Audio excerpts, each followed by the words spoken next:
Víctor Hugo. El hombre que ríe. Primera parte. El mar y la noche. Dos capítulos preliminares. 1. Ursus. Ursus y Homo estaban ligados por vínculos de estrecha amistad. Ursus era un hombre y Homo un lobo. Habían simpatizado. El hombre bautizó a la fiera y tal vez se habría elegido también su nombre, habiéndole parecido Ursus bueno para él. Le parecía bueno Homo para el animal. La reunión de los dos era de gran provecho para las ferias, para las fiestas de la parroquia, para las calles y plazas, en las que los transeúntes se atropellan por oír contar patrañas y por escuchar a dulcamaras. Agradable a la multitud ver un lobo dócil y habilidoso. Verle amansado le complacía. Nos es agradable ver desfilar ante nuestra vista todas las variedades de la domesticación, y por eso se agrupa tanta gente a ver pasar los cortejos reales. Ursus y Homo iban recorriendo de calle en calle, desde las plazas públicas de Aberystwyth hasta las plazas públicas de Jedburgh, de país en país, de condado en condado, de ciudad en ciudad. Cuando agotaban un mercado, íbanse a otro. Ursus habitaba en una choza portátil, que Homo estaba bastante civilizado para arrastrar de día y vigilar de noche. En los caminos difíciles, en las subidas, cuando hallaba mucho barro o embarazos en el camino, el hombre tiraba fraternalmente al lado del lobo para ayudarle a llevar la carga. De esta manera envejecían juntos. Acampaban a la aventura en un erial o en un soto, en un cruzamiento de caminos, a la entrada de una aldea, a las puertas de un villorrio, en los mercados, en el atrio de las iglesias, en cualquier sitio. Cuando la carreta se paraba en el campo donde se exponía alguna feria, cuando la multitud corría hacia ellos y formaban círculo en torno suyo, Ursus peroraba y Homo aprobaba. Homo, con una artesa en la boca, pasaba pidiendo por la concurrencia. Así ganábanse la vida. El lobo era instruido, el hombre también. Aquel fue educado por éste y éste por sí solo, y las diferentes habilidades del lobo contribuían a que hiciera gran colecta. Sobre todo, no degeneres en hombre, decíale a su amigo. El lobo no mordía nunca, el hombre algunas veces. A lo menos Ursus pretendía morder. Ursus era misántropo, y para disipar su misantropía hízose volatinero, y también para poder vivir, porque el estómago impone sus condiciones. A más de esto, el volatinero misántropo, ya era para complicarse o ya para completarse, era médico. No solo médico, sino ventrílocuo. Oíasele hablar sin verle mover la boca. Copiaba exactamente el acento y la pronunciación de cualquiera e imitaba la voz, hasta el punto de identificarse con la de la persona imitada. Él solo copiaba el murmullo de una multitud. Reproducía toda clase de gritos de animales, de tal suerte que, según su voluntad, os hacía oír o una plaza pública llena de rumores humanos o un bosque plagado de voces de bestias. Esta clase de talentos, aunque son muy raros, existen. En el último siglo un tal Toussaint, que imitaba a las muchedumbres de hombres y de animales juntos y que simulaba todos los gritos de las bestias, fue agregado a la persona de Buffon bajo este concepto. Ursus era perspicaz, inverosímil y curioso, e inclinado a las explicaciones singulares que llamamos fábulas, aparentaba creer en ellas. Esta desvergüenza constituía parte de su malicia. Miraba las rayas de las manos de cualquiera, abría libros al acaso y sacaba consecuencias. Profetizaba el destino. Predecía que era peligroso encontrar un asno negro y más peligroso aún en el momento de ponerse en viaje, oír que nos llama alguno que no sabe a dónde nos vamos. Ursus decía, nos diferenciamos el arzobispo de Canterbury y yo, en que yo confieso. El arzobispo, justamente indignado, le hizo llamar. Pero el discreto Ursus desarmó a su gracia recitándole un sermón de su propia cosecha sobre el santo día de Christmas, que el arzobispo, con afán, aprendió de memoria, predicó en el púlpito y publicó como suyo, y le perdonó. Ursus era médico y curaba con hierbas. Conocía muy bien las simples. Sacaba partido del profundo poder que encierran algunas plantas desdeñadas.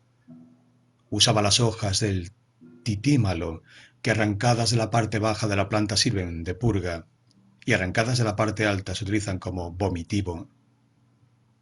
Curaba el mal de la garganta por medio de la excrescencia vegetal conocida por el nombre de oreja de judío. Conocía cuál es la planta que cura al buey y cuál es la hierba buena que cura al caballo. Conocía las virtudes de la mandrágora, que nadie ignora pertenece a los dos sexos. Daba recetas, curaba las quemaduras con la lana de la salamandra, de la que Nerón, según cuenta Plinio, tenía una servilleta. Vendía panaceas. Se decía que en otro tiempo estuvo encerrado en Bedlam. Le hicieron el honor de tenerle por insensato, pero le dieron la libertad en cuanto advirtieron que era poeta. Esta historia probablemente no sería verdadera, pero nos vemos obligados a sufrir muchas de estas leyendas.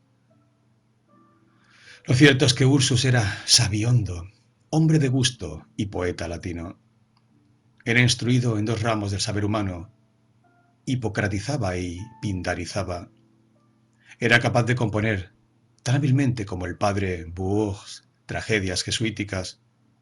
Como resultado de su familiaridad con los venerables ritmos y metros de los antiguos, poseía imágenes completamente suyas y toda una familia de metáforas clásicas. Decía que una madre, a la que antecedían sus dos hijas, era un dáctilo, que un padre seguido por dos hijos era un anapesto, y que un niño que iba entre su abuelo y su abuela era un anfimacro. Tanta ciencia solo podía servir para morirse de hambre.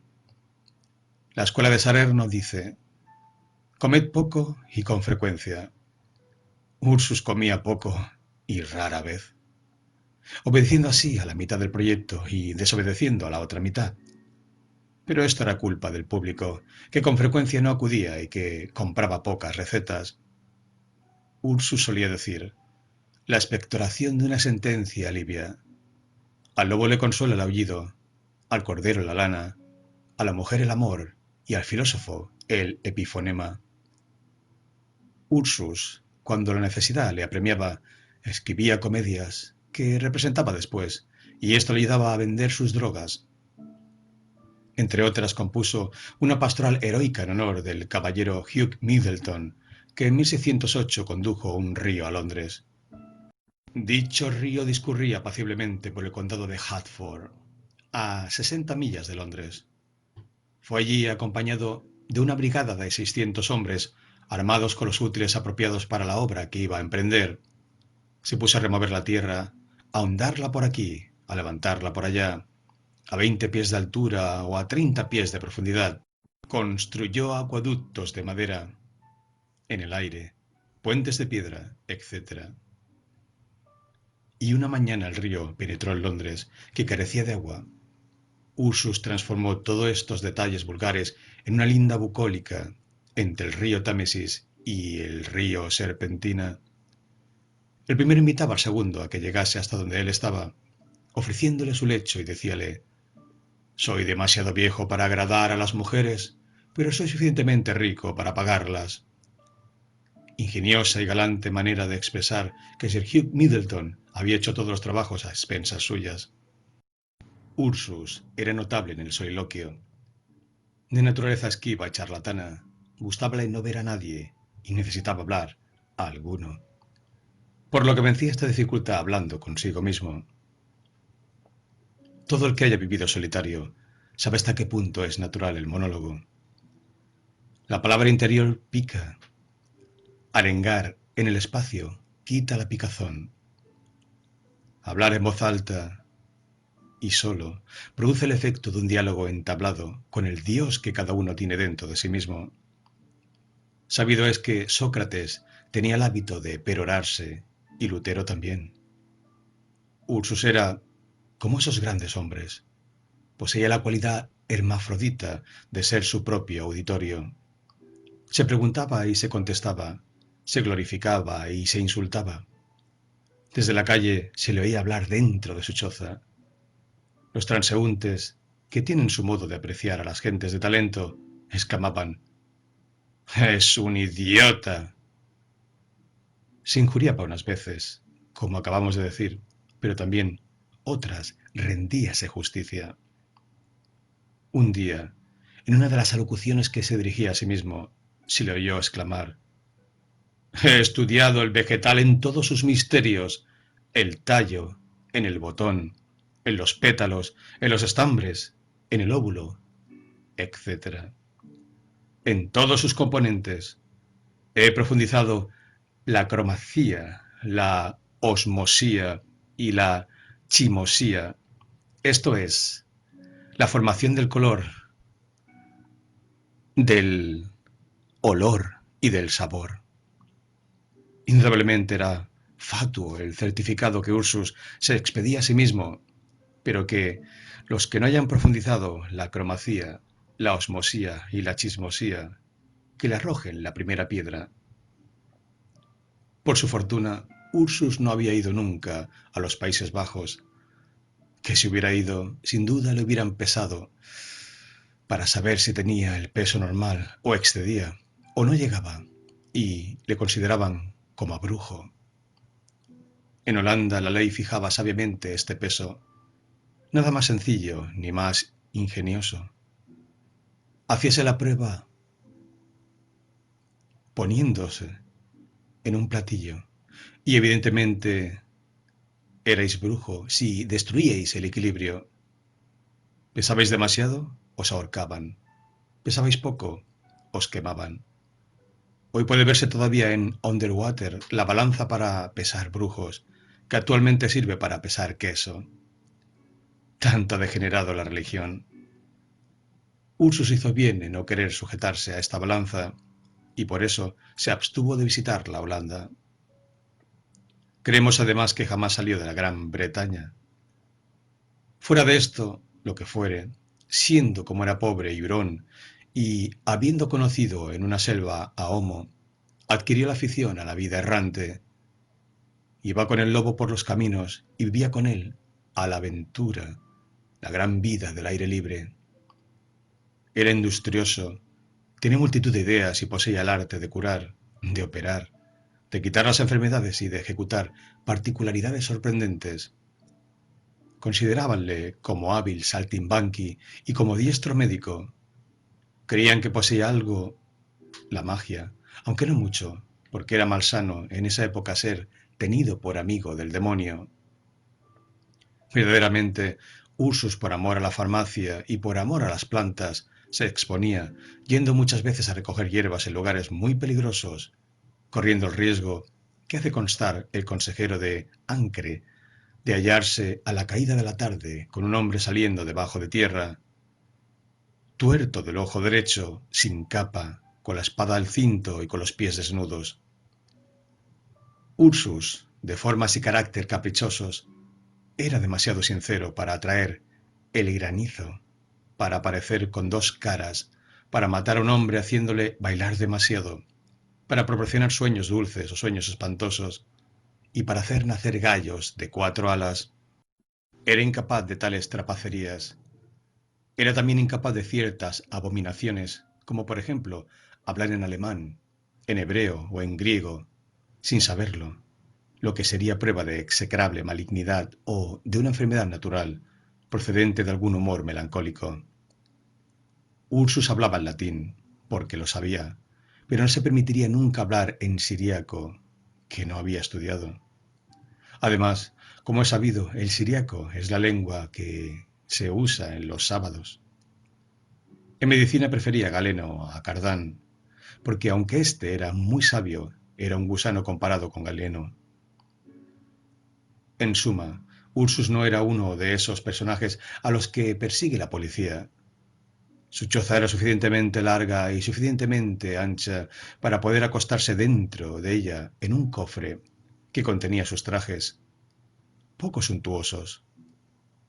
Era propietario de una linterna, de muchas pelucas y de ciertos utensilios que colgaban clavos, entre los que había algunos instrumentos musicales. Tenía además una piel de oso con la que se cubría en días señalados, y él llamaba a esto vestirse. Él decía: yo poseo dos pieles, esta es la verdadera, y mostraba la piel de oso. La choza con ruedas pertenecía a él y al lobo.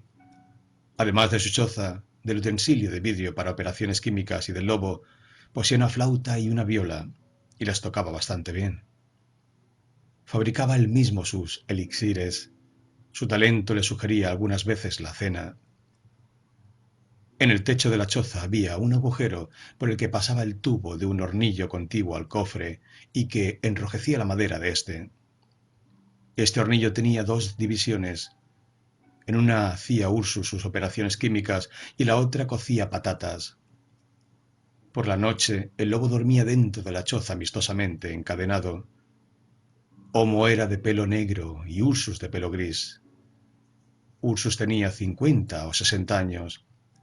Estaba tan resignado a su destino que comía, como acabamos de decir, patatas, alimento que entonces solo nutría a los cerdos y a los forzados.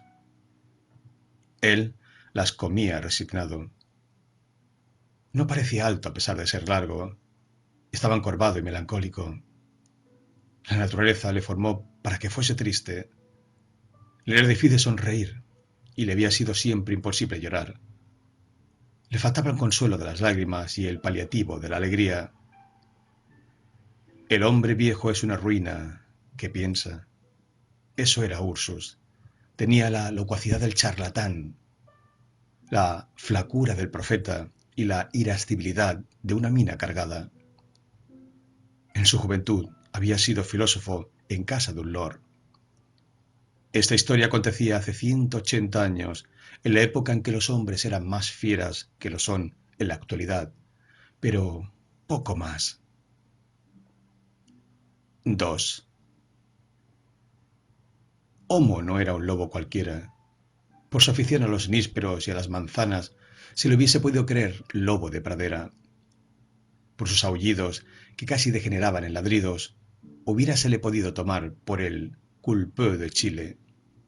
Pero no se ha estudiado aún lo bastante la pupila del culpeux para no estar seguros de que no es un zorro. Y Homo era un verdadero lobo.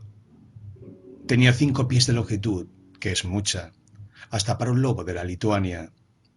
Era muy fuerte, tenía la mirada oblicua, sin culpa suya. Tenía la lengua suave y algunas veces lamía a Ursus. Tenía estrecha línea de pelos cortos sobre la espina dorsal y no era delgado ni grueso.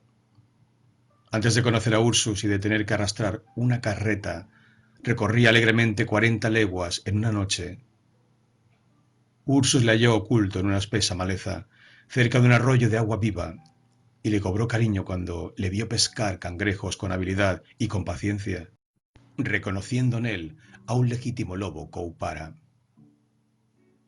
Como bestia de carga, Ursus prefería Homo a un burro. Le hubiera repugnado que un asno condujese su choza. Daba al asno demasiada importancia para que hiciese ese papel. Además, había observado que el burro, ese soñador de 4 patas, poco comprendido por el hombre, pone enhiestas las orejas algunas veces cuando los filósofos dicen tonterías.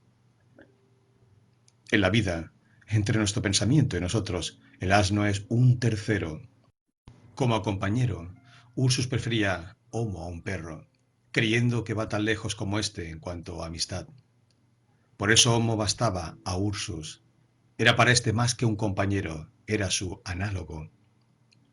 Ursus decía de él: he encontrado mi segundo tomo, añadiendo además: cuando yo muera, el que quiera conocerme tendrá que estudiar a Homo, porque le dejaré en la vida como una copia idéntica al original. La ley inglesa, poco cariñosa con las fieras, pudo proceder contra este lobo al verle recorrer familiarmente las ciudades.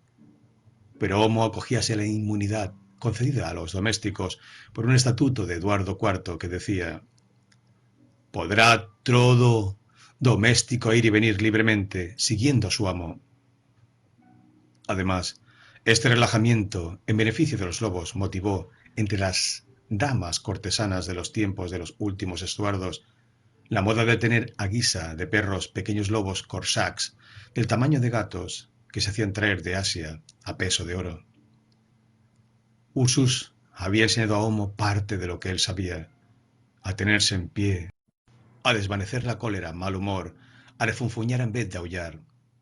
Y por su parte el lobo había enseñado al hombre también lo que sabía, a no vivir bajo techado, a conformarse a no tener pan ni fuego, y a preferir el hambre en un bosque a la esclavitud en un palacio. La choza, a manera de cabaña-coche, seguía itinerario variado, sin salir de Inglaterra ni de Escocia. Tenía 4 ruedas y las barras, a las que se uncía el lobo, y un balancín para el hombre. La choza era fuerte, como convenía que fuese, para atravesar los caminos malos, pero construida de planchas ligeras. Tenía por delante una puerta con cristales y un balconcillo del cual se servía Ursus para arengar a la multitud, y que era para él entre tribuna y púlpito. Y por la parte de atrás tenía una puerta maciza con agujeros respiratorios. La caída de un estribo de 3 escalones girando sobre una charnela y situado detrás de dicha puerta daba acceso a la choza, que se cerraba por la noche con cerrojos. Había caído sobre dicho vehículo mucha agua y mucha nieve. Estuvo pintado, pero ya no se conocía de qué color. Delante, por la parte de afuera, y en una especie de frontispicio compuesto de una plancha delgada de madera, se podía descifrar en otro tiempo esta inscripción, escrita con caracteres negros sobre fondo blanco, que poco a poco se habían confundido y borrado. El oro pierde anualmente por su frotamiento un 14% de su volumen, de lo cual se deduce que de cada 1.400 millones de oro que circulan por todo el mundo, se pierde todos los años 1 millón. Este millón de oro se trueca en polvo, se vuela, flota, se atomiza, se hace respirable, se carga y pesa. Aspírale a dosis las consecuencias y se amalgama con el alma de los ricos, a los que hace soberbios, y con el alma de los pobres, a los que hace feroces. Esta inscripción, borrada y deshecha por la lluvia y por la bondad de la providencia, era afortunadamente ilegible, porque es probable que la filosofía enigmática y transparente del oro respirable hubiera disgustado a los sheriffs, prebostes y otros mantenedores de la ley. La legislación inglesa no se chanceaba en esa época. Con facilidad suponía felón a cualquiera. Los magistrados eran feroces por tradición y la crueldad era de rutina. Los jueces inquisidores pululaban. Jeffries habíanse producido con profusión. 3. En el interior de la choza había 2 inscripciones más. Encima del cofre, sobre la pared de las planchas blanqueadas con cal, leíase esta, escrita con tinta: únicas cosas que importa saber. El varón, que es par de Inglaterra, lleva un cintillo con 6 perlas. La corona comienza en el vizcondado. El vizconde lleva una corona de perlas sin número fijo. El conde una corona de perlas con puntas entremezcladas con las hojas de mata de fresa. El marqués perlas y hojas de la misma altura. El duque florones sin perlas. El duque real un círculo con una cruz y flores de lis. Y el príncipe de Gales una corona igual a la del rey, con la sola diferencia de no estar cerrada. El duque tiene el tratamiento de muy alto y poderoso príncipe, el marqués y el conde de muy noble y poderoso señor, el vizconde de noble y poderoso señor, y el varón verdaderamente señor. Al duque llámasele su gracia y a los demás pares su señoría. Los lores son inviolables. Los pares forman cámara y corte, concilium et curia, legislatura y justicia. Most honorable es más que right honorable. Los lores pares se les da el nombre de lores de derecho. Los lores que no son pares, de lores de cortesía. El lord no presta nunca juramento, ni al rey ni a la justicia. Su palabra basta. Dice, por mi honor. Los comunes, esto es, el pueblo, que los lores envían a la barra, preséntanse en ella humildemente, con la cabeza descubierta ante los pares, que no se descubren. Los comunes envían a los lores los bilis por medio de una comisión constituida por 40 miembros, que los entregan haciendo 3 profundas reverencias. Los lores mandan a los comunes sus bilis por medio de un escribiente. En caso de conflicto, las 2 cámaras conferencian. Los pares están sentados y cubiertos y los comunes descubiertos y en pie. Según la ley de Eduardo IV, los lores gozan el privilegio del homicidio simple.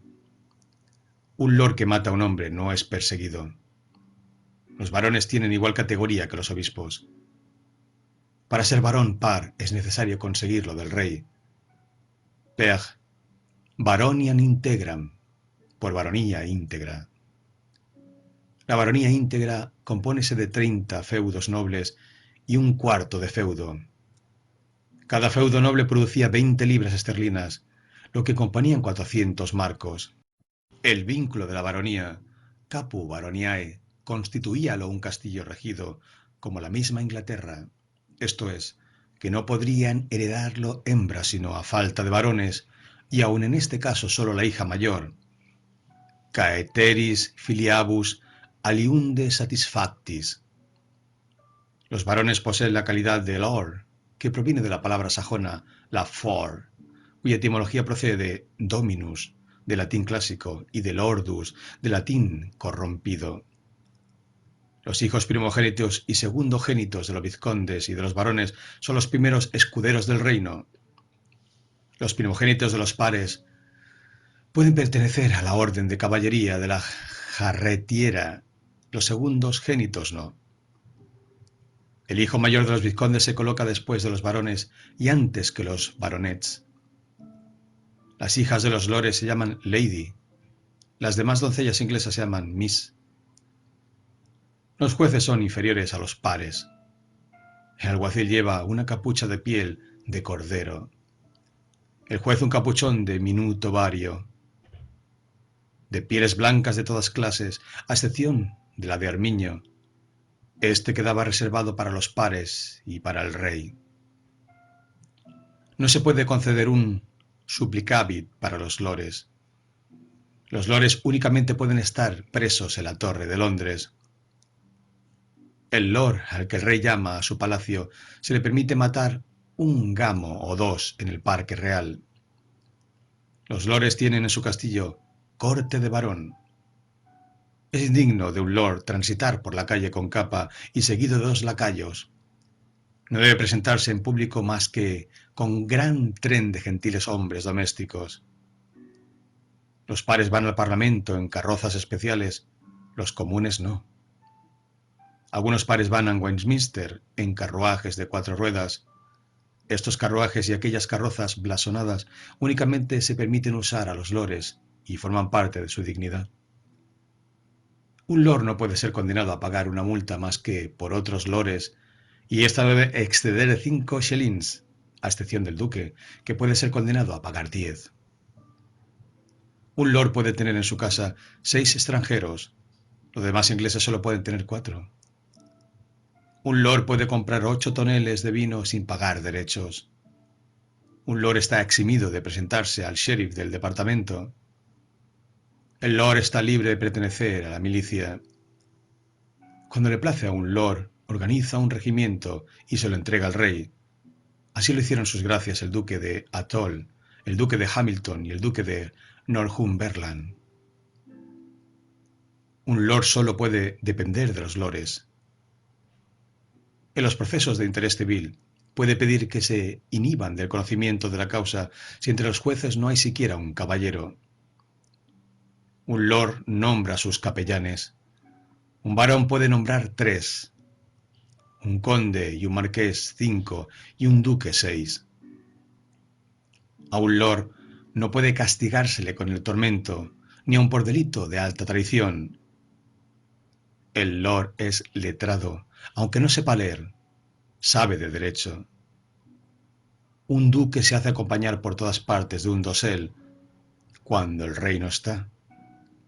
Un vizconde tiene un dosel en su casa. Un varón tiene un tapete de escarlata que hace poner bajo la copa mientras bebe.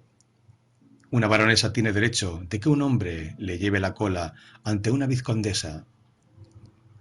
86 lores o los primogénitos de estos lores presiden a las 86 mesas de 500 cubiertos cada una, que todos los días se sirven a su majestad en su palacio, a expensas del país que rodea la residencia real. A cualquier plebeyo que pegue a un lord se le amputará la mano por el puño. El lord es casi un rey. El rey es casi Dios.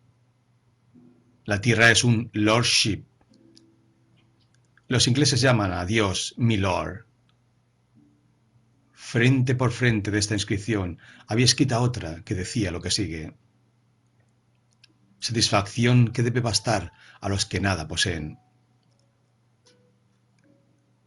Enrique Amberkerque, conde de Granham, que se sienta en la Cámara de los Lores entre el conde de Jersey y el conde de Greenwich, tiene 100.000 libras esterlinas de renta. Pertenece a su señoría el palacio de Granham Terrace, edificado todo él de mármol y célebre por su laberinto de corredores, que es una verdadera curiosidad. Contiene el corredor encarnado, que es de mármol de Sarancolin, el pardo simulando mariscos de Astracán, el corredor blanco de mármol de Laui, el gris de mármol de Estaremna, el amarillo de mármol de Hesse, el corredor verde de mármol de Tirol, el azul turquí de Génova, el violeta de granito de Cataluña, el corredor de luto blanco y negro de Schiste de Murviedro, el corredor rosa de los Alpes y el corredor de todos los colores, denominado el corredor de los cortesanos. Ricardo Lowther, vizconde Lonsdale, posee en Lowther, en el Westmoreland, un magnífico palacio cuyo pórtico parece que invita a los reyes a entrar. Ricardo, conde Scarborough, barón Lumley y vizconde de Waterford, en Irlanda, lord teniente y vicealmirante de condado de Northumberland y de Durham, posee villa y condado y la doble castellanía de Stansted, la antigua y la moderna, en la que se admira una suntuosa verja en semicírculo que rodea un gran estanque que tiene incomparable salto de agua. Además, posee su castillo en Lumley. Roberto Darcy, conde de Holderness, en cuyo condado posee sus dominios, con torres de barón y con muchos jardines a la francesa, en la que se pasea en carruaje de 6 caballos, precedido de 2 picadores, como conviene a un par de Inglaterra. Carlos Beanderk, duque de St. Albans, conde de Beaufort, barón Headington, gran halconero de Inglaterra, posee un palacio suntuoso en Windsor, al lado del rey. Carlos Bodelle, Lord Robartes, barón Truro, vizconde Bodmin, tiene un edificio en Cambridge que forma 3 palacios, como 3 frontones, uno arqueado y 2 triangulares. Llegas a él por una cuádruple fila de árboles. El muy noble y muy poderoso Lord Felipe Herbert, vizconde de Cardiff, conde de Montgomery, conde de Pembroke, señoría y par de Candal, Marmion, San Quintín y Charlan, visitador hereditario del Colegio de Jesús.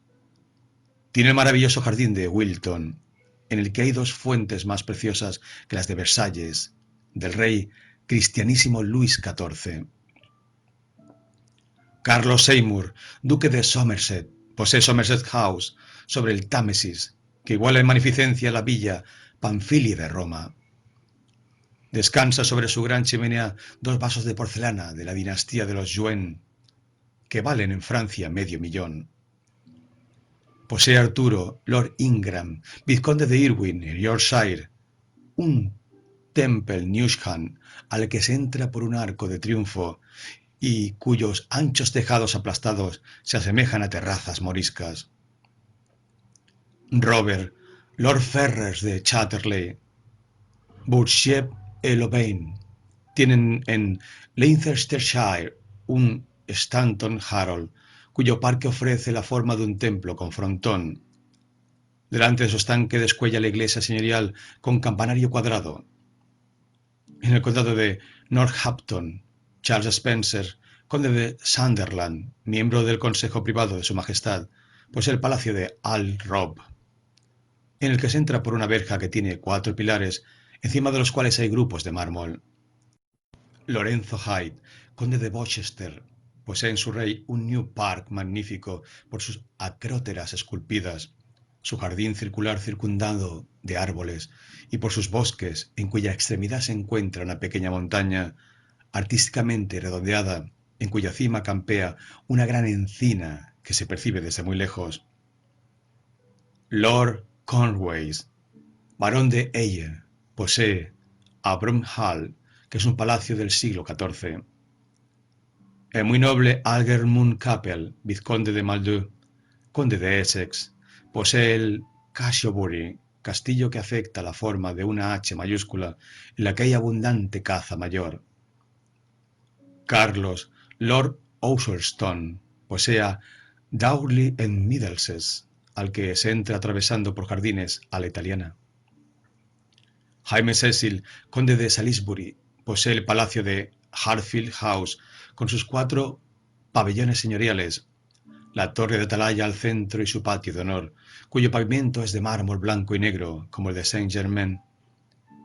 Este palacio, que tiene 272 pies de frontispicio, fue edificado en tiempos de Jacobo I por el gran tesorero de Inglaterra, bisabuelo del conde actual. Consérvase en él la cama de una antigua condesa de Salisbury, de inestimable precio, construido de madera de Blarsil, y que sirve de panacea contra las mordeduras de las serpientes, cuya madera llámase 1000 hombres.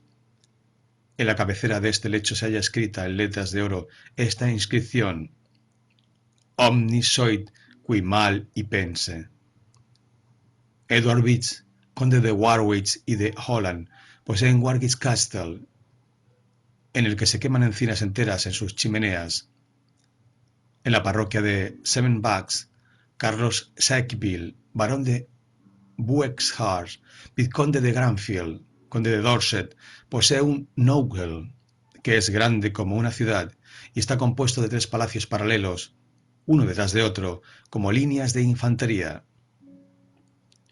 Thomas Thynne, vizconde de Weymouth, barón de Barminster, posee Alon's Leax, que tiene casi tantas chimeneas, claraboyas, glorietas, pabellones y torrecillas como el Palacio Real de Chambord en Francia. Henry Howard, conde de Suffolk, posee a 12 leguas de Londres el Palacio de Anglinen en Middlesex, que casi tiene tanta magnificencia y majestad como el Palacio Real del Escorial de España. Enrique, marqués de Kent, posee en Bedfordshire el Great House and Park, que es todo un territorio rodeado de fosos y de murallas, con bosques, ríos y colinas. Hampton Court en Hereford, con su poderosa torre almenada y con su jardín, al que un estanque separa del bosque, es posesión de Thomas, Lord Coningsby. Roberto, conde de Lindsay, posee Greenthorpe en Lincolnshire, con su elevada fachada recortada por torrecillas, con sus parques, sus estanques, con faisanerías, con sus ganados, con sus árboles simétricos y en extensas filas con sus parterres bordados de flores que semejan grandes tapices, con sus praderas para ejercitarse en las carreras y con la grandiosidad del círculo en el que las carrozas dan la vuelta antes de penetrar en el castillo. Newhams Paddocks en Warwickshire tiene 2 viveros cuadrangulares y una pared frontera con ventanas de vidrios formando cruz. Es posesión del conde de Deubaitz, que también es conde de Rheinfeldheim en Alemania. Whiteheim, en el condado de Berck, con su jardín a la francesa, en el que se encuentran 4 cobertizos tallados y una gran torre almenada, pertenece a Lord Montagne, conde a Viecton, que también posee a Ricot, en cuya puerta principal se halla escrita esta divisa: Virtus Ariete Fortior. William Cavendish, duque de Devonshire, tiene sus castillos, uno de los cuales, el de Chatsworth, de 2 pisos, es de puro orden griego. Además, su gracia es propietario de un palacio en Londres, en el cual hay un león que vuelve las espaldas al palacio del rey. Burlington House, en Piccadilly, cuyos extensos jardines llegan hasta los campos de fuera de Londres, pertenece al vizconde de Kinalmaky, que es conde de Cork, en Irlanda. Posee también a Chiswick, que ostenta 9 cuerpos de habitaciones magníficas. Tiene además Londesburg, que es un palacio nuevo al lado de otros palacios viejos. El conde de Beaufort posee la propiedad de Chelsea, que encierra 2 castillos góticos y uno florentino. Tiene a Badminton en Gloucester, que es una residencia que contiene multitud de avenidas que afectan la forma de estrellas. John Holles, duque de Newcastle y marqués de Clare, es propietario de Bolsover, cuya torre cuadrada es majestuosa, y además es dueño de Hampton, en el que sobresale en el centro de un estanque una pirámide simulando la Torre de Babel. William Lord Craven, barón de Craven de Hampstead, posee en Warwickshire la residencia llamada Combe Abbey, que contiene el mejor salto de agua de Inglaterra, y además 2 baronías en Berkshire. Hampstead Marshall, cuya fachada presenta 5 linternas góticas, y Ausdons Park, que es un castillo colocado en el punto de intersección de diversos caminos de un bosque. Lord Lineums, barón de Clancharlie y de Honkerby, marqués de Corleone en Sicilia, funda su pairía en el castillo de Clancharlie, edificado en 914 por Eduardo el Viejo contra los daneses. Además, es poseedor de las propiedades siguientes: Coleone Lodge, que es un palacio; Hunkerville House en Londres, que es otro palacio; y 8 castellanías, una de ellas en Brookston, con derechos sobre las canteras de alabastro, y las otras son Gundraids, Hombre, Mirocambe, Threnward Drides, Hellketters, que tiene un pozo maravilloso, Pillimore y Reculver. Por último, es dueño de 19 pueblos y aldeas, con bailíos y todo el territorio de Pensnetshire, todo lo cual produce a su señoría 40 libras esterlinas de renta. Los 162 pares que viven en el reinado de Jacobo II poseen una renta de 1.272 libras esterlinas al año, que es la 11ª parte de la renta de Inglaterra. En el margen del último nombre de Lord Lineus Clancharlie, leíase esta nota trazada por Ursus: rebelde, desterrado, bienes, castillos y dominios secuestrados. Bien hecho.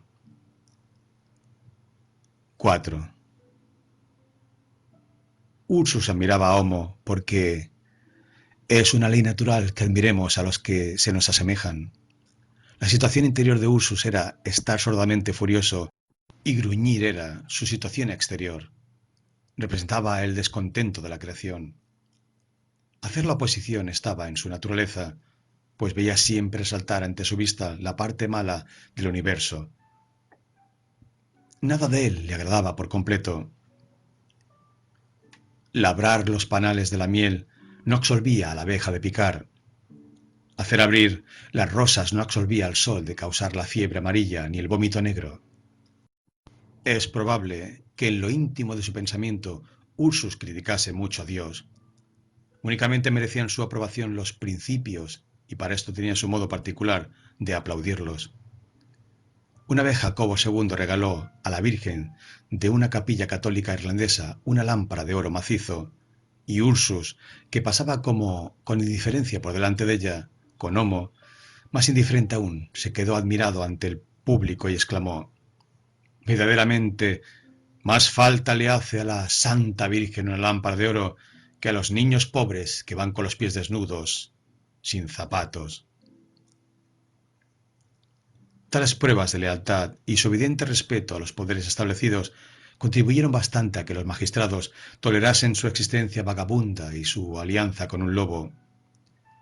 Dejaba, por debilidad amistosa, que Homo algunas veces por la tarde se estirase los miembros y errase con libertad en torno a la choza. El lobo era incapaz de un abuso de confianza y se comportaba en sociedad, quiero decir, entre los hombres, con la discreción de un perro de aguas. No obstante, para no tener que habérselas con justicias de ninguna clase, porque esto era inconveniente, tenía Ursus encadenado a Homo todo el tiempo posible. Desde el punto de vista político, su escrito sobre el oro, que era ya indescifrable y poco inteligible, no era otra cosa que su embadurnamiento de fachada, y no era denunciable. Hasta después del reinado de Jacobo II y de los de Guillermo y María, pudieron ver las pequeñas ciudades de los condados de Inglaterra cómo rodaba pacíficamente su carreta. Viajaba libremente de un extremo al otro de la Gran Bretaña, vendiendo sus filtros y sus redomas, compartiendo sus habilidades de médico, de plazuela con el lobo, y pasando con facilidad a través de las mallas de la red de la policía, vendida en esta época por toda Inglaterra, para acabar con las partidas nómadas y en particular para detener a su paso a los compraniños. Por otra parte, esto era justo, porque Ursus no pertenecía a ningún partido. Ursus vivía solo con Ursus, esto es, consigo y dentro de sí mismo, donde un lobo metía de continuo el hocico. Ursus ambicionaba ser Caribe. No pudiéndolo ser, vivía solo. Y el solitario es un diminutivo de salvaje, aceptado por la civilización. Pero el colmo de la soledad es la vida nómada, y de esto nacía el no establecerse en parte alguna. Permanecer en algún sitio le parecía domesticarse, por eso pasaba la vida errando por los caminos. La vista de las ciudades le aumentaba la afición a las grandes malezas, a las selvas y las cuevas bajo las rocas, porque su domicilio predilecto era la selva, y se encontraba en su centro oyendo el rumor de las plazas públicas, que se asemeja bastante al murmullo de los árboles, y la multitud satisfacía hasta cierto punto su afición al desierto. Disgustábale de su choza que tenía puerta y ventanas y se parecía demasiado a las casas. Hubiera conseguido su ideal, haber podido poner una caverna sobre 4 ruedas y viajar en un antro. Nunca se sonreía, como dijimos, pero se reía con frecuencia con risa amarga. Interviene el consentimiento en la sonrisa, pero la risa es muchas veces una denegación. Su gran tema era el odio al género humano, en el que era implacable. Convencido de que la vida humana es horrible, convencido de sus calamidades, del predominio de los reyes sobre el pueblo, de la guerra sobre los reyes, de la peste sobre la guerra, del hambre sobre la peste y de las bestialidades sobre todo, convencido de que existe cierta cantidad de castigo en el mero hecho de existir, y reconociendo que la muerte nos libra de la vida, cuando se le presentaba un enfermo, le curaba. Componía cordiales y brebajes para prolongar la vida de los viejos. Ponía de pie a los lisiados, sin piernas y brazos que andan arrastrándose, dirigiéndoles este sarcasmo. Ya puedes andar con 2 pies como los demás hombres, y ojalá andes mucho tiempo por este valle de lágrimas. Cuando veía a un pobre desfallecido por falta de alimento, le daba los liars que llevaba encima y le decía murmurando: «Vive, miserable, vive y come. Vive mucho tiempo. No seré yo el que abrevie tu presidio». Después de hablar así, se frotaba las manos y exclamaba: «Hago a los hombres todo el mal que puedo». Los transeúntes podían leer por el hueco de la ventana de atrás, en el techo de la choza, esta nota, escrita en el interior pero visible desde fuera y hecha con carbón en letras grandes: «Ursus, filósofo. 2. ¿Quién conoce ya, ni sabe el sentido de la palabra compraniños? Los compraniños o comprapequeños componían una repugnante y extraña filiación nómada que fue famosa en el siglo XVII, que se olvidó en el siglo XVIII y que ya es desconocida en el siglo XIX. Los compraniños son como la pólvora de sucesión, un antiguo detalle social característico. Forman parte de la antigua fealdad humana. Para la penetrante mirada de la historia que abarca los conjuntos, los compraniños se relacionan con el inmenso hecho de la esclavitud. Joseph, vendido por sus hermanos, es un capítulo de esa leyenda. Los compraniños han dejado su sello en las legislaciones penales de España y de Inglaterra. Se ve aquí y allá, en la confusión oscura de las leyes inglesas, la presión de ese hecho monstruoso, como se halla en un bosque la huella del pie del salvaje. Los compraniños, como esta frase indica, se dedicaban al comercio de los niños. Los compraban y los vendían, pero no los robaban. El robo de niños era otra industria. ¿Qué hacían de los niños comprados? Los transformaban en monstruos. ¿Para qué? Para que hicieran reír. El pueblo tiene necesidad de reír y los reyes también. Es menester que las calles tengan su titiritero y los lúgubres sus bufones. El primero llámase Turlupín y el segundo Tribulet. Los esfuerzos que el hombre hace para proporcionarse alegría son muchas veces dignos de la atención del filósofo. ¿Qué es lo que insinuamos en estas páginas preliminares? Un capítulo del más terrible de los libros, que podía titularse La explotación de los desgraciados por los dichosos. 2. Han existido niños destinados a servir de juguetes a los hombres y existen todavía. En las épocas ingenuas y feroces, dichos niños componían una industria especial. En el siglo XVII, llamado Gran Siglo, fue una de esas épocas. Fue un siglo muy bizantino. Tuvo la ingenuidad corrompida y la ferocidad delicada, curiosa variedad de civilización. Era un tigre sonriendo. Era Madame Sévigné, haciendo melindres con respecto a la hoguera y a la rueda. Dicho siglo explotó a los niños en gran escala. Los historiadores, aduladores suyos, ocultaron esta llaga, pero dejaron ver el remedio, que fue Vicente de Paul. Para conseguir hacer del hombre un juguete es necesario trabajarlo cuando es tierno. El enano se forma cuando es pequeño. Un niño derecho no causa risa, pero un jorobadito sí. De aquí nació un arte que tuvo cultivadores. Cogían al hombre y le trocaban en un aborto. Cogían una cara y la convertían en un mascarón. Tasaban el crecimiento y petrificaban el semblante. Esta producción artificial de casos teratológicos tenía sus reglas. Era toda una ciencia. Imaginaos una ortopedia en sentido inverso. Donde Dios colocó la mirada, este arte ponía el estrabismo. Donde Dios puso la armonía, establecíase la deformidad. Donde Dios imprimió la perfección, se restablecía el bosquejo. Pero para los inteligentes en tal arte, el bosquejo era la perfección. También reformaban a los animales. La naturaleza es nuestro cañamazo, y el hombre desea siempre añadir algo a la obra de Dios, y retoca la creación, unas veces para mejorarla y otra para estropearla.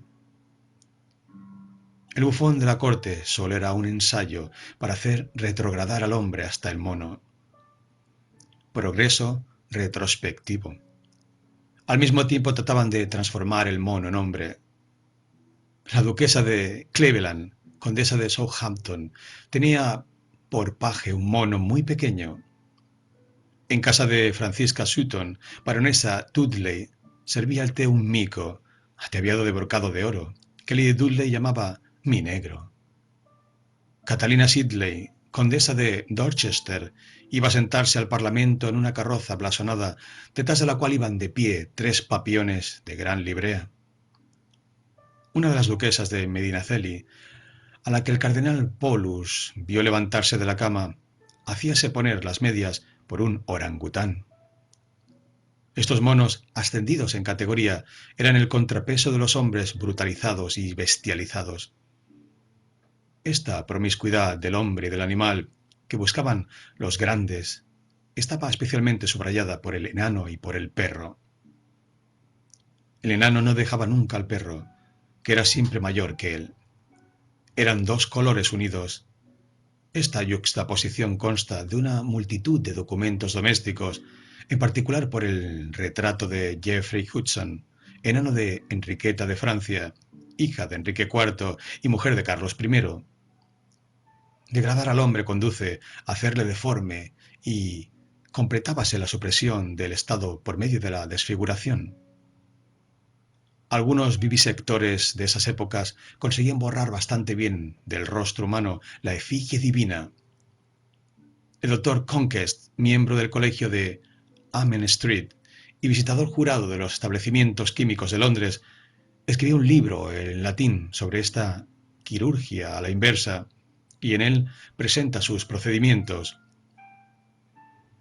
Si hemos de dar crédito a Justus de Carrickfergus, el inventor de esta quirurgia fue un monje denominado Avonmore, palabra irlandesa que significa gran río. El enano del elector palatino Perqueo, cuya muñeca o espectro sale de una caja de sorpresa en la caverna de Heidelberg, era un notable espécimen de esta ciencia, variadísima en sus aplicaciones. Esta ciencia formaba seres cuya ley de existencia era monstruosamente sencilla. Les daba permiso para padecer y les ordenaba divertir a los demás. 3. La fabricación de monstruos practicábase en gran escala y comprendía diversos géneros. Los necesitaba el sultán, necesitábalos el papa, aquel para guardar sus mujeres y éste para elevar sus preces. Componían un género aparte, que no podía reproducirse por sí mismo. Estos seres casi humanos eran útiles para la voluptuosidad y para la religión. El Serrallo y la Capilla Sixtina utilizaban las mismas especies de monstruos. El primero feroces, la segunda mansos. Ejecutábanse en esa época obras que no se producen ahora. Tenía un talento que hoy no poseemos, y no sin razón hay quien cree que estamos en decadencia. Ya no se sabe esculpir en plena carne humana, por lo cual el arte de los suplicios se pierde. Esa época era aficionada a este género. Hoy ya no existe esa afición, y se ha simplificado dicho arte hasta el punto en que pronto tal vez desaparecerá del todo. Extirpaban miembros a los hombres vivos, abriéndoles el vientre, arrancándoles las vísceras. Se estudiaban prácticamente los fenómenos y hacíase descubrimientos. Hoy es preciso renunciar a ellos y privarnos del progreso, al que el verdugo impulsaba la cirugía. La vivisección de esas épocas no se limitaba a confeccionar fenómenos para las plazas públicas, bufones para los palacios, especies aumentativas del cortesano y eunucos para los sultanes y para los papas. Sus variedades eran múltiples. Uno de sus triunfos fue hacer un gallo para el rey de Inglaterra. Era costumbre que en el palacio del rey de Inglaterra hubiese siempre una especie de hombre nocturno que cantase simulando el gallo. Este vigilante, que estaba en pie mientras todos los demás dormían, rondaba el palacio y emitía de hora en hora un cacareo de corral, repitiéndolo tantas veces como horas pregonaba, supliendo a una campana. Este hombre, transformado en gallo, sufrió el efecto, en su infancia, una operación en la laringe, cuya operación está descrita en el arte del doctor Conquest. Bajo el reinado de Carlos II, habiendo desagradado a la duquesa de Portsmouth una salivación inherente a la operación, se conservó ese empleo para que no decreciese el brillo de la corona. Pero se hizo que lanzara el cacareo del gallo un hombre que no estuviese mutilado. Ordinariamente elegíase para este honroso empleo a un antiguo oficial. En el reinado de Jacobo II, este funcionario se llamaba William Sampson Cobb y percibía anualmente por cantar 9 libras, 2 chelines y 6 sueldos. Según relata las memorias de Catalina II, apenas hace 5 años que, cuando el zar o su esposa estaban descontentos de algún príncipe ruso, le obligaban a que se acurrucase en la gran antecámara del palacio y estuviese en esta postura un número determinado de días, mayando como un gato o colqueando como una gallina que cobija los pañuelos y que pica en tierra el alimento. Estas modas han pasado, pero no del todo. Actualmente los cortesanos que cloquean para agradar modifican un poco la entonación y algunos cogen del suelo, por no decir del fango, lo que comen. Afortunadamente los reyes no pueden equivocarse. Así es que sus contradicciones no embarazan jamás. Aprobando sin cesar sus actos y sus palabras, ciertamente se tiene razón, lo que es muy agradable. Luis XIV no hubiera consentido ver en Versalles a un oficial imitar el gallo, ni a un príncipe imitar al pavo. Lo que realzaba la dignidad real e imperial en Inglaterra y en Rusia hubiérale parecido a Luis el Grande incompatible con la corona de San Luis. Es muy sabido el discurso que tuvo cuando Madame Enriqueta contó una noche que vio en sueños una gallina. Grave inconveniencia, ciertamente, en persona tan distinguida de la corte. Cuando se vive en palacio, no se debe soñar en corrales. Recordad que Bossuet participó del escándalo del reinado de Luis XIV. 4. El comercio de niños en el siglo XVII completábase, como acabamos de explicar, con una industria. Los compraniños hacían ese comercio y ejercían esa industria. Compraban los niños, trabajaban un poco esta primera materia y la vendían enseguida. Los vendedores eran de todas clases, desde el padre, pobre de solemnidad, que se desembarazaba de su familia, hasta el señor que utilizaba su ganado de esclavos. Vender los hombres era, a la sazón, cosa muy natural. En nuestros días se han batido por sostener este derecho. Recordamos que hace menos de un siglo que el elector de Hesse vendía sus vasallos al rey de Inglaterra, que tiene necesidad de hombres para que se los matasen en América. Acudía a casa del elector de Hesse como a casa de un carnicero a comprar carne, porque el tal elector disponía de carne de cañón.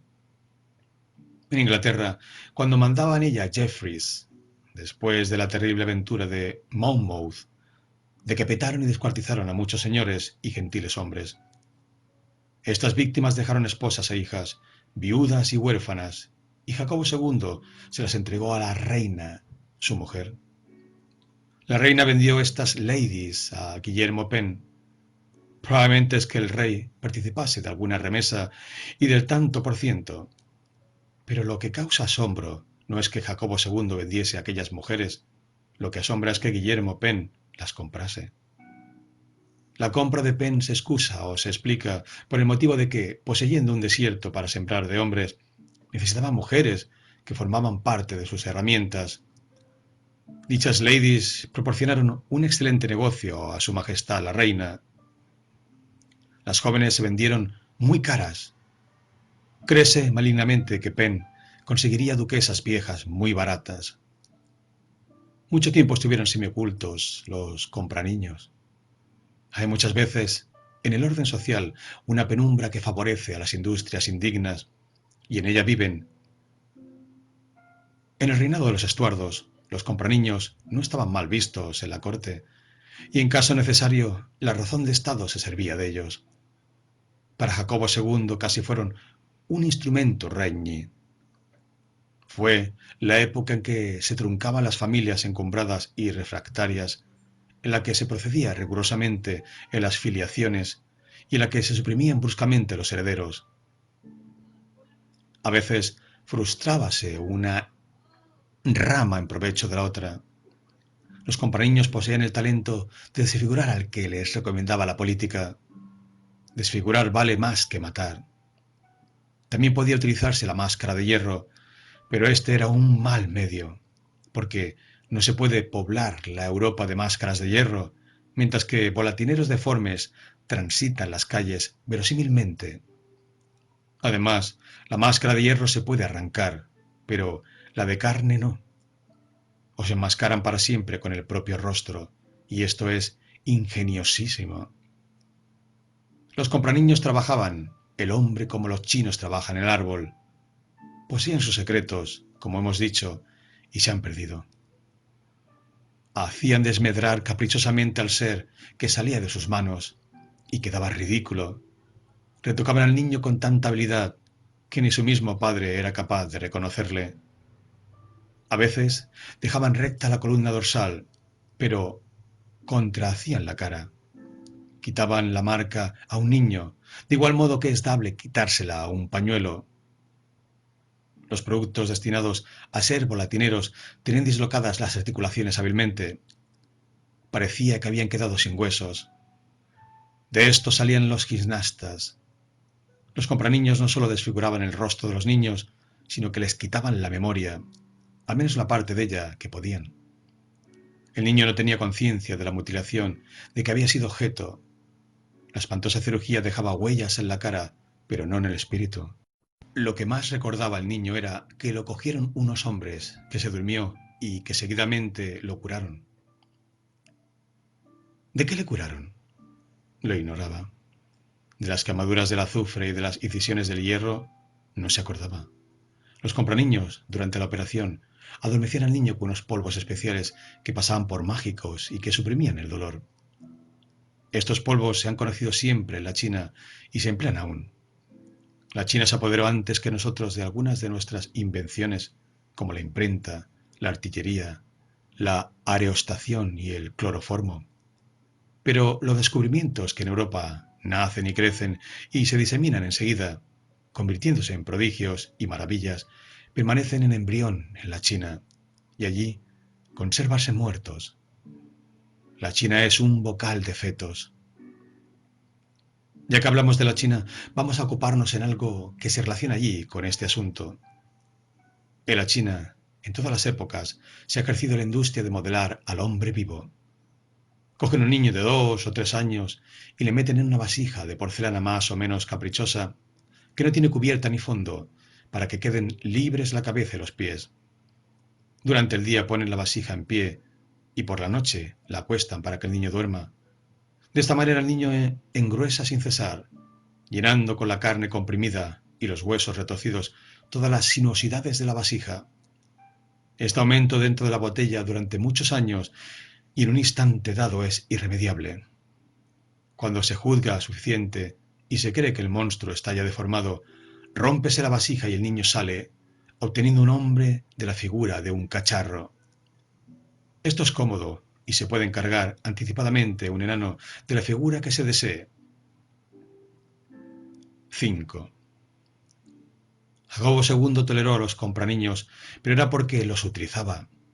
A lo menos esto le aconteció más de una vez. No se desdeña siempre lo que se desprecia. Esta baja industria, expediente magnífico en ocasiones para la industria alta, que se llama la política, permanecía voluntariamente en miserable estado, pero no era perseguida. No se la vigilaba, si bien se la prestaba cierta atención cuando era útil. La ley cerraba un ojo y el rey abría el otro. Algunas veces el rey llegaba a confesar su complicidad en las audacias del terrorismo monárquico. Al que deseaban desfigurar, le flordelizaban, quitándole la marca de Dios e imprimiéndole la marca del rey. Jacobo Astley, caballero y baronet, señor de Melton, condestable en el condado de Norfolk, tuvo un hijo vendido en su familia, en cuya frente el comisario vendedor puso impresa, con un hierro candente, una flor de lis. En ciertos casos, si se intentaba probar por medio de razones el origen real de la nueva situación del niño, empleábase este medio. La Inglaterra utilizaba para sus usos personales la flor de lis. Los compraniños, con el matiz que separa la industria de su fanatismo, eran semejantes a los estranguladores de la India. Vivían entre ellos a bandadas, eran charlatanes, pero por pretexto. Así la circulación les era más fácil. Acampaban aquí y allá, pero eran graves y religiosos, y no tenían parecido alguno a los demás nómadas. Eran incapaces de robar. El pueblo, equivocadamente, les confundió durante mucho tiempo con los moriscos de España y con los moriscos de la China. Los de España eran monederos falsos y los de la China no se parecían en nada a los compraniños. Eran gente honrada. Dígase lo que se quiera, eran sinceramente escrupulosos. Empujaban una puerta, penetraban, compraban un niño, abonaban el precio y se lo llevaban. Pertenecían a todos los países. Con el nombre común de compraniños, fraternizaban los ingleses, los franceses, los castellanos, los alemanes y los italianos. Uno mismo era su pensamiento, la explotación en común del mismo negocio, y esto era lo que los unía. En esta fraternidad de bandidos, los de Levante representaban al Oriente, los de Poniente representaban al Occidente. Muchos vascos charlaban con muchos irlandeses. El vasco y el irlandés se comprenden por hablar el antiguo dialecto púnico. Y a más de esto, por las relaciones íntimas de la Irlanda católica con la católica España, relaciones tan íntimas que consiguieron hacer ahorcar en Londres a un casi rey de Irlanda, a Lord Bunny, lo que produjo el condado de Leitrim. Los compraniños componían una asociación más que un pueblo y más un residuo que una asociación. Formábalo toda la inteligencia del universo, practicando como industria un crimen. Era una especie de pueblo arlequín constituido por toda clase de harapos. Afiliar a un hombre a él era coser un pedazo. Vivir errantes era la ley de la existencia de los compraniños. Aparecían y desaparecían. Que el que solo vive en la tolerancia no puede echar raíces. Hasta los reinos en los que su industria proveía a las cortes y en caso necesario auxiliaba al poder real, eran tratados con aspereza. Los reyes utilizaban su arte, pero mandaban a las galeras a los artistas. Estas inconsecuencias constituyen el vaivén del capricho real, porque se las sufrimos. Los compraniños eran pobres y podían exclamar como aquella bruja flaca y andrajosa que veía encender la hoguera donde iban a echarla. Lo que van a quemar no vale tanto como la candela. Probablemente sus jefes, que eran desconocidos, esto es, los empresarios del comercio de los niños en gran escala, serían ricos. Esto no será fácil dilucidarlo nunca. Los compraniños constituían, como hemos dicho, una afiliación que tenía sus leyes, su juramento y sus fórmulas, y casi su cábala. El que desee enterarse minuciosamente de los compraniños, que vaya a Vizcaya y a Galicia, como hubo entre ellos muchos vascos. En aquellas montañas debe conservarse su antigua leyenda. Aún hoy háblase de Oyarzún en Urbistondo y en Leso de esta asociación, y aguárdate, niño, que voy a llamar al compraniños. Es en dicho país todavía el grito de intimidación de las madres a sus niños. Los compraniños se daban citas. De vez en cuando los jefes tenían conferencias. En el siglo XVII existían 4 sitios principales para verificar estos encuentros. Uno en España, en el desfiladero de Pancorbo. Otro en Alemania, en la pradera denominada La Mala Mujer, cerca de Diekrich, en la que hay 2 bajos relieves enigmáticos que representan a una mujer con cabeza y a un hombre sin ella. Otro en Francia, en el antiguo bosque sagrado Borbo-Tomona, cerca de Bourbon-les-Bains. Y otro en Inglaterra, detrás de la pared del jardín de William Charloner, escudero de Gisborne, en Cleveland, en York, entre la torre cuadrada y la pared delantera que muestra una puerta ojiva. 6. Las leyes contra los vagabundos han sido siempre muy rigurosas en Inglaterra. La Inglaterra, en su legislación gótica, parecía inspirarse en este principio. Homo errans fera errante pejor. Uno de sus estatutos califica al hombre errante de más peligroso que el áspid, el dragón, el lince y el basilisco. La ley inglesa, por lo mismo que toleraba, como acabamos de ver, al lobo aprisionado y doméstico, transformado casi en perro, Toleraba también el vagabundo que se hacía su vasallo. No inquietaba ni al saltimbanqui, ni al barbero ambulante, ni al físico, ni al buhonero, ni al sabio del aire libre, porque tenía un oficio del que vivía. Fuera de esto, y de algunas excepciones, la clase de hombre libre que comprende el hombre errante daba miedo a la ley. Un hombre de paso era un enemigo público posible. La voz moderna, Flanner, no se conocía. Únicamente se conocía la voz antigua, vagar. Tener semblante sospechoso, tener ese no sé qué que todo el mundo adivina y nadie sabe definir, era suficiente para que la sociedad se dirigiese a un hombre y le preguntase: ¿dónde vives? ¿Qué oficio tienes? Si no respondía satisfactoriamente, tenía que sufrir duras penalidades. El hierro y el fuego estaban entonces en el código y la ley ejecutaba la cauterización de la vagancia. Había, pues, en todo el territorio inglés una ley de sospechosos que se aplicaba a los vagabundos, malhechores y particularmente a los egipcios, cuya expulsión fue comparada sin fundamento a la expulsión de los judíos y de los moros en España y de los protestantes en Francia. Pero nosotros no confundimos una batida con una persecución.